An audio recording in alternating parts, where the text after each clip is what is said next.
minimizing damage if you're Blackburn. Double play in exchange for a run. 1-0, called strike, outside corner. Evens the count, 1-1.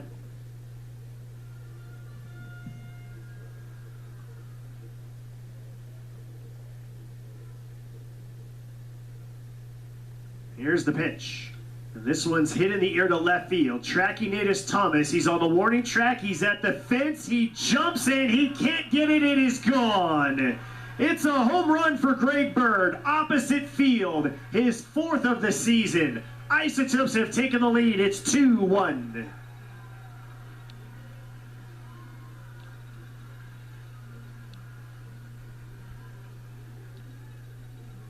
Well, Cody Thomas came pretty darn close to taking that away.